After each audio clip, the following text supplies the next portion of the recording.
Salut Vetters, Patrick ici avec Vetted. Alors, hier, mardi 9 septembre, il y a eu une audition sur les ovnis à Washington, D.C. Je l'ai couverte en direct. Je mettrai un lien dans la description si vous voulez regarder l'audition entière. Mais dans la vidéo d'aujourd'hui, nous allons examiner de plus près une vidéo qui a été montrée lors de l'audience au Congrès dont tout le monde parle. Mais avant d'y arriver et de l'analyser pour vous, regardons quelques moments forts de l'audience autres que la vidéo, tels que couverts par Fox News. Ce soir, nous entendons également des lanceurs d'alerte sur Capitol Hill qui allèguent que le gouvernement retient des informations cruciales sur les PAN, phénomènes aériens non identifiés, ce que beaucoup d'entre nous appellent encore OVNI. Le correspondant principal au Congrès, Chad Perkam, nous le montre ce soir. Témoignage choquant de témoins. Il s'est arrêté à environ 100 pieds devant moi et à environ 100 pieds au-dessus de moi et mon téléphone est devenu extrêmement chaud, complètement figé. De lanceurs d'alerte qui ont servi dans l'armée.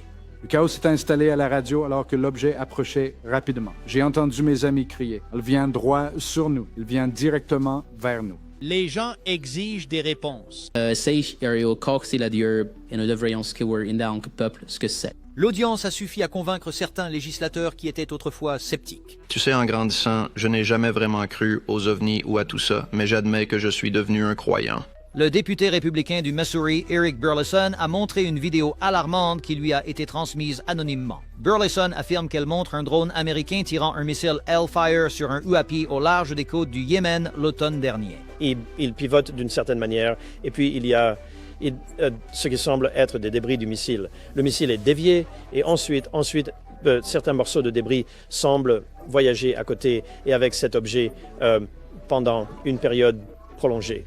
Un témoin affirme que l'agence fédérale chargée d'enquêter sur les PAN écarte les rencontres avec des extraterrestres pour une raison technique.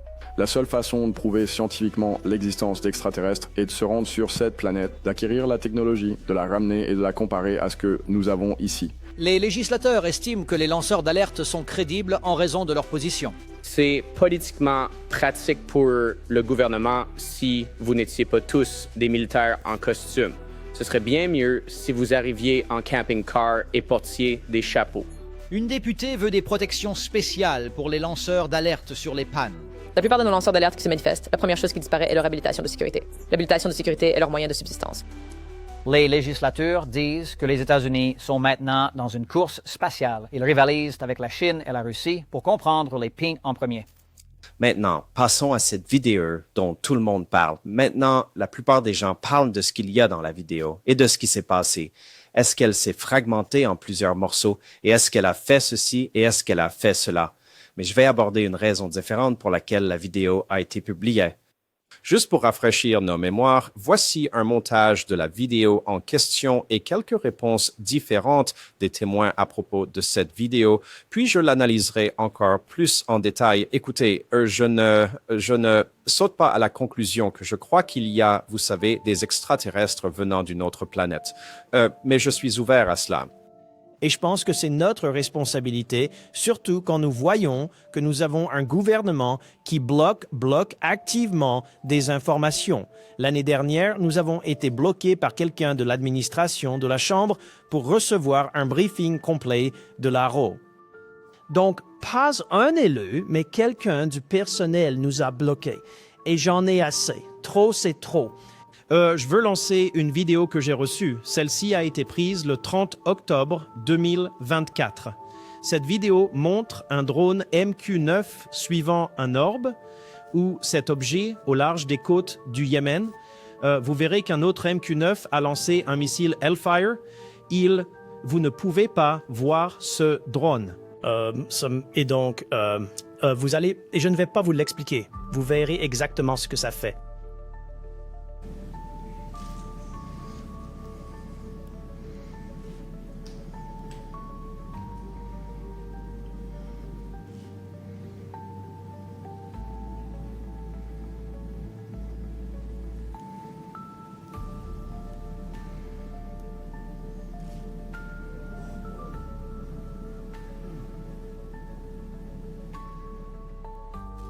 J'ai entendu parler d'événements comme celui-ci. J'ai entendu parler de cet événement. Jeremy Corbell et moi en avons parlé dans un de nos épisodes il y a quelque temps. Nous n'avions pas la vidéo. Cependant, il y a des serveurs où il y a toute une banque de ce genre de vidéos que le Congrès n'a pas été autorisé à voir, que le public n'a pas été autorisé à voir. Parfois, certaines de ces choses se retrouvent dans la nature et arrivent jusqu'à nous. Ça devrait aller vers vous. Vous savez, le public devrait voir ces choses. Et pourquoi vous n'êtes pas autorisé à le faire, je ne sais pas. Mais c'est un missile Hellfire qui frappe cet ovni et rebondit juste. Et ça a continué. Il a continué et on dirait que les débris ont été emportés avec lui. Oui, qu'est-ce que c'est que ça? Je ne vais pas spéculer sur ce que c'est, mais la question est pourquoi, vous savez pourquoi sommes-nous bloqués de cette information? Monsieur Newstaley, très rapidement, réponse par oui ou non. Êtes-vous au courant de quelque chose dans l'arsenal du gouvernement des États-Unis qui peut fendre un missile Hellfire comme ça? Non. Et faire ce truc de blob qu'il a fait et ensuite continuer? Rien? Rien. D'accord. Et vous, chef Wiggins? Rien à ma connaissance, madame. D'accord. Et vous, monsieur Borland? Je préférerais répondre à cela dans un safe. Est-ce que cette vidéo vous fait peur? Oui ou non? Oui! Wiggins? Oui. Nat? J'ai eu une réaction différente. J'étais vraiment content que ça soit sorti. Merci d'avoir fourni. La curiosité a tué le chat. D'accord, monsieur Moreland? Oui.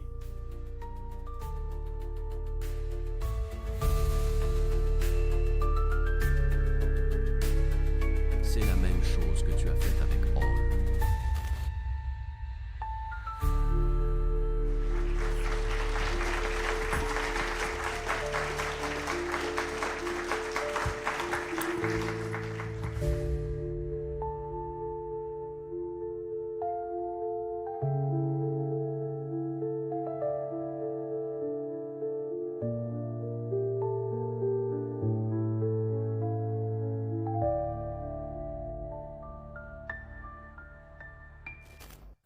D'accord, donc maintenant que nous nous sommes familiarisés avec la vidéo, c'est encore le pourquoi. Pourquoi cette vidéo a été publiée? Parce que nous pouvons déterminer que c'est un drone MQ-9 Reaper que j'ai recherché et même trouvé des images similaires de type caméra de tir, si vous voulez, qui correspondent à la vidéo d'hier.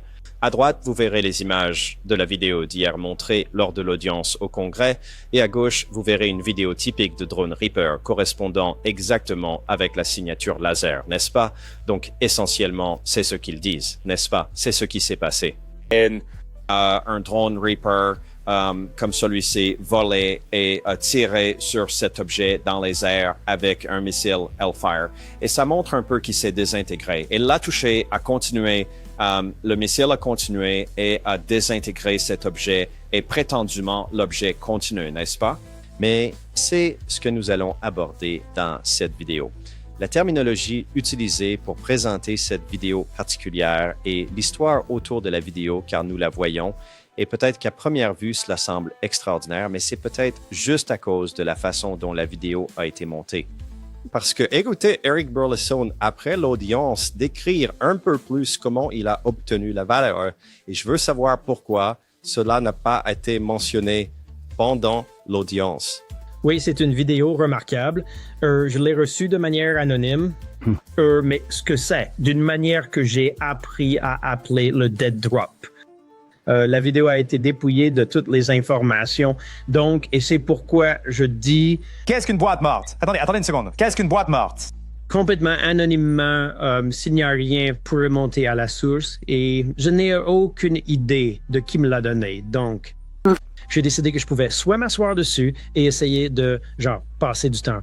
Écoutez, je n'ai pas les ressources pour faire de l'analyse forensique sur la vidéo. Et donc, soit je pouvais m'asseoir dessus, mais écoutez, je suis un gars de la divulgation. Je vais juste laisser Internet déterminer la validité de cette vidéo. Et c'est donc un peu la posture que j'ai prise. Je veux dire, même Nat continue à expliquer que cela a été divulgué. Nous avons entendu parler de cette vidéo depuis un moment et Jeremy Corbell et moi en avons parlé à l'antenne il y a quelque temps. Nous ne l'avions pas encore vu, mais maintenant qu'il a été publié, génial. Quelqu'un a dû le divulguer et le mettre entre les bonnes mains. Un membre du Congrès nous l'avait montré avant l'audience et c'était assez spectaculaire. Je veux dire, un missile Hellfire frappant un objet inconnu. vous savez, il rebondit et puis l'objet continue. C'est une technologie vraiment intéressante, quoi que ce soit. Donc, encore une fois, je pense qu'il y a quelques points à retenir. Premièrement, les vidéos décrites comme une sphère volante. Qui a dit ça, n'est-ce pas? Ils n'ont aucune information sur la vidéo. Comment savent-ils que c'est un orbe? De quoi parlent-ils? Comment ont-ils même obtenu l'information que c'était un missile Hellfire, n'est-ce pas, qui a tiré sur cette chose? Où ont-ils obtenu toutes ces informations s'ils n'ont pas les informations sur la vidéo, n'est-ce pas? George Knapp fait allusion à avoir entendu parler de cette histoire, mais n'avoir jamais vu la vidéo. Eh bien, que c'est George Knapp. J'ai essayé de parcourir les épisodes de Weaponized et de trouver où ils en parlaient, mais je n'ai rien trouvé. Donc, quelqu'un en sait clairement plus sur cette vidéo parce que ce qui se passe avant et après, nous n'avons aucune information à ce sujet. Mais les gens pensent que c'est anormal parce que cela a été partagé lors d'une audience sur les pannes. Donc, c'est déjà une sorte de déclaration orientée, n'est-ce pas? Ils vous disent déjà que c'est anormal sans fournir aucune preuve que cela a été déterminé comme anormal parce que nous ne savons même pas pourquoi ils sont allés, surveiller cet objet et même tirer dessus, n'est-ce pas? Nous n'avons aucune information, n'est-ce pas? Mais ils l'appellent une sphère. Ils vous orientent en quelque sorte. Ils vous mettent dans l'esprit que c'est une sphère. Ils le montrent lors d'une audience sur les pannes et ils disent « Oh, le missile n'a pas touché, il n'a pas explosé. Pourquoi n'a-t-il pas explosé? » Eh bien, je pense avoir un peu plus d'informations à ce sujet parce que je pense que le missile Hellfire utilisé n'est pas le missile Hellfire standard. C'est le missile Hellfire appelé la bombe Ninja ou le Kutojinsu ou bien d'autres noms, mais c'est un missile très différent. Regardez.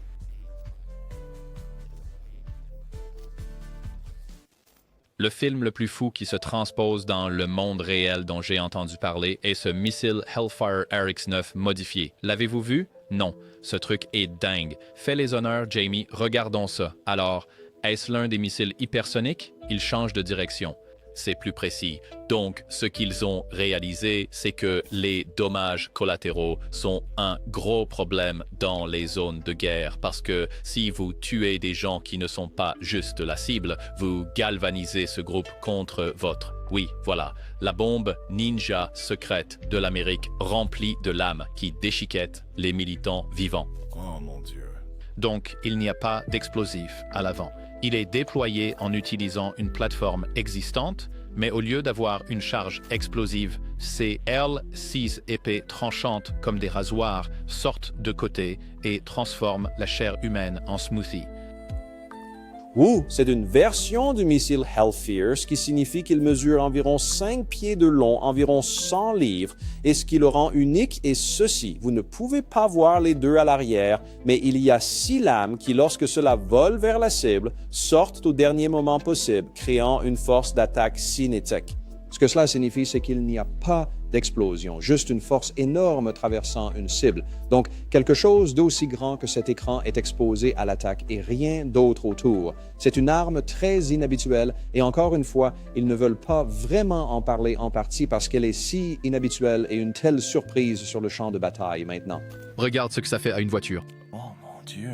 Mais à quel point cette chose est précise? C'est tellement précis. Vous avez le Jinzu volant, je pense qu'on l'appelle familièrement le mixeur djihadiste.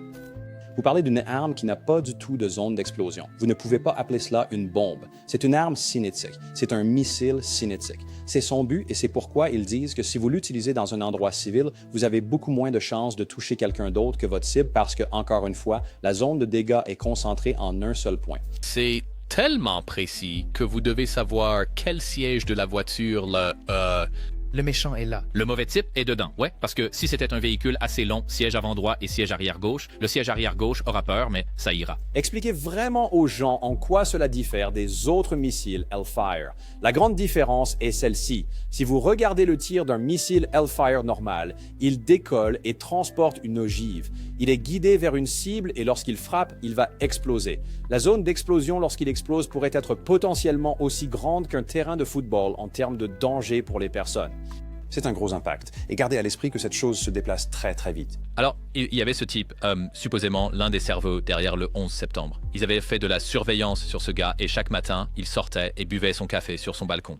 Même balcon, il sortait et buvait son café et regardait dehors. Alors, ils ont juste synchronisé 2 de ces choses. Il sort et c'est tout. Il n'y a pas d'explosion, il n'y a rien et ce type se transforme juste en poussière. Ils ont tiré 2 d'entre eux sur lui? 2. Juste au cas où le premier aurait raté, je pense. Oui, cela limite les dommages collatéraux pour lesquels les frappes de drones américains ont fait l'objet de tant de critiques. Quand vous regardez spécifiquement, Tom, les conséquences De cette frappe que nous avons vue à Kaboul, qu'est-ce qui suggère que cela pourrait être l'arme qui a été utilisée? La même chose que cela vous suggérerait. Regardez la maison. Il n'y a aucun signe d'une explosion géante ici. Vous parlez d'une explosion qui pourrait, vous savez, s'étendre sur un terrain de football. Il n'y a aucun signe de cela ici. Il y a des dégâts limités et contenus. Vous ne voyez pas de marque de brûlure, vous ne voyez pas de fragmentation due à une explosion. Vous ne voyez rien de ce à quoi vous vous attendriez d'une explosion normale là-bas. Et voici l'autre chose, car il ne propulse que pendant les 2 premières secondes. Puis après cela, il utilise juste des ailerons, donc il calcule la trajectoire. Donc il n'y a même pas le bruit d'un moteur qui vient vers vous. C'est juste le silence, puis les lames et la mort. Mais pour moi, le but de cette vidéo est simplement de montrer le pourquoi. Je pense que cette vidéo a été publiée pour cette raison précise. Regardez le titre de cet article. Vous voyez, l'idée générale est que ces missiles Hellfire sont air-sol. Et chaque vidéo que j'ai trouvée de n'importe quel type de missile Hellfire, qu'il ait une ogive ou qu'il soit l'un de ces ninjas, était toujours air-sol, n'est-ce pas? Ou sol-sol, mais jamais air-air. Et je pense que cette vidéo a été publiée pour montrer cela. Cela n'a rien à voir avec les ovnis. N'est-ce pas? Parce que quiconque voit cela, c'est la chose étrange à propos de cela, c'est que le Hellfire frappe quelque chose dans les airs. Et honnêtement, pour que cette chose soit guidée par laser, vous savez, le missile allant vers elle, elle ne devrait pas se déplacer très vite. Alors pourquoi les gens pensent-ils que c'est un objet anormal? Pourquoi les gens pensent-ils que c'est non humain ou extraterrestre? D'où vient cette idée, n'est-ce pas? Je veux dire, même Eric Burleson le dit. Je suis toujours à un endroit où je ne vais vraiment pas croire que c'est extraterrestre jusqu'à preuve du contraire, n'est-ce pas? Et je pense que le scénario le plus probable est que nous avons une technologie avancée qui est en cours d'expérimentation. Je pense que nos adversaires ont probablement une technologie avancée similaire. Et ce qui pourrait être ce que nous voyons dans cette vidéo. Et donc, je vais sûrement essayer de jouer la sécurité ici, jusqu'à ce qu'on me prouve. Je viens de l'État du Missouri. Vous allez devoir me montrer.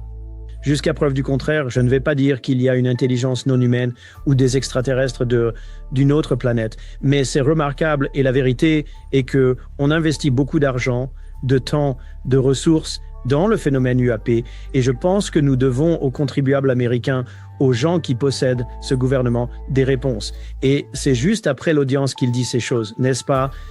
Donc, je pense qu'Eric Burleson a reçu cela pour montrer nos capacités de ce que nous pouvons faire, parce que l'ennemi va voir cela, vous savez, nos adversaires, et ils sauront exactement ce que cela signifie. Mais sinon, pourquoi publions-nous cela? Est-ce que cela a été déclassifié? Cela ne devrait-il pas être diffusé? Je veux dire, de quoi parlons-nous? Encore une fois, je pense qu'on nous a amené à croire que c'est anormal sans raison. Il n'y a rien dans la vidéo qui semble anormal. Seulement parce qu'on vous dit que c'est un orbe et qu'on vous le montre lors d'une audience sur les PAN, vous allez penser PAN, penser extraterrestre. Mais encore une fois, faites-vous votre propre opinion. Je mets juste l'information là-bas et c'est ma théorie. Faites-moi savoir ce que vous en pensez dans les commentaires. Je mettrai des liens dans la description. Chaque jour est un cadeau, Feathers. Peace.